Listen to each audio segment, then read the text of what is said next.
Bonjour à tous, on va parler des mystères de l'univers, des galaxies avec notre invité Vincent Minier. Bonjour. Vous êtes astrophysicien. Je ne sais pas si vous connaissez Claude Fourny, mais il s'intéresse un peu au même domaine que vous. Il est retraité à la Maillère de Bretagne. C'est un ancien mécanicien de la Poste. Alors lui, il n'a aucune éducation scientifique, en tout cas, il l'avoue. Il se dit même un peu dyslexique, mais il a une approche scientifique, une démarche scientifique tout à fait intéressante et tout à fait judicieuse. Il crée des maquettes dans son garage. Vous allez voir ce que ça donne. Il a fait une découverte assez impressionnante sur les oiseaux migrateurs. Les hirondelles se retrouvent en Europe du Nord au printemps. La synthèse, l'hirondelle ne migre pas, c'est nous qui migrons. Du solstice d'hiver au solstice d'été, on se fait 5200 km. On est sur Terre, on se dit qu'on ne bouge pas, mais en fin de compte, on bouge. C'est le mobile, immobile. Pour comprendre le mobile, immobile, observez le système solaire héliolinéaire. Voilà, les 4 saisons. Hiver, printemps, été,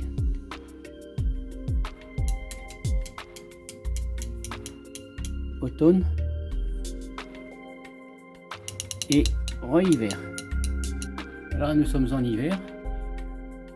Alors en hiver, vous avez l'hirondelle qui est sur l'Afrique.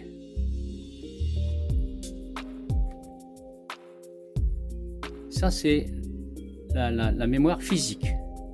Et la mémoire métaphysique, c'est ça. Voilà. Vous voyez, au printemps, au mois de mai, voilà.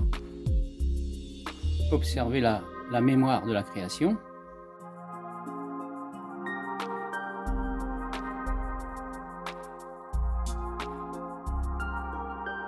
L'hirondelle terrestre est sur l'Afrique, en dessous de l'équateur. Et l'hirondelle céleste en Europe du Nord, sur la France notamment.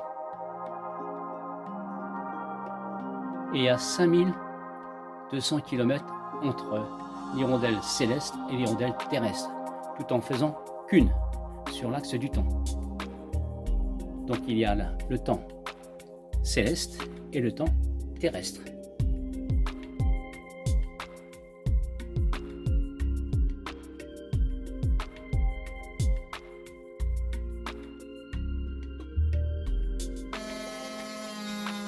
Alors j'apporte une petite précision sur le temps céleste ici, qui tourne dans ce sens-là, et le temps terrestre qui tourne dans ce sens-là.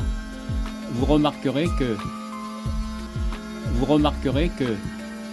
il y aura un 52e de rétrograde ici. Vous avez vu, vous remarquez là, le retrait de 1/52e sur un secteur cranté de 52 dents.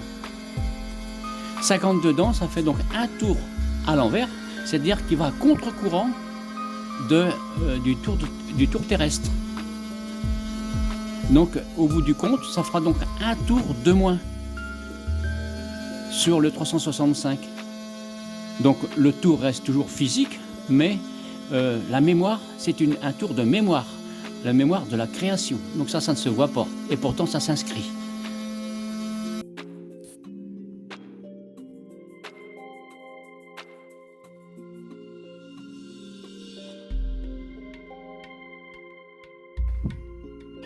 Oui, et Claude Fourny a en partie raison, puisque les hirondelles au moins suivent l'axe du Soleil. C'est une démarche assez classique de ce qu'on appelle les amateurs, en fait, les amateurs de science, et c'est un certain nombre de choses. Donc oui, c'est le rôle de l'amateur. Et moi, je ne suis pas spécialiste de cette thématique, mais... Et voilà, donc le système solaire héliolinéaire. il n'enlèvera rien au système solaire héliocentrique de Nicolas Copernic, parce que c'est le même, sauf que le référentiel change. Il ne devient pas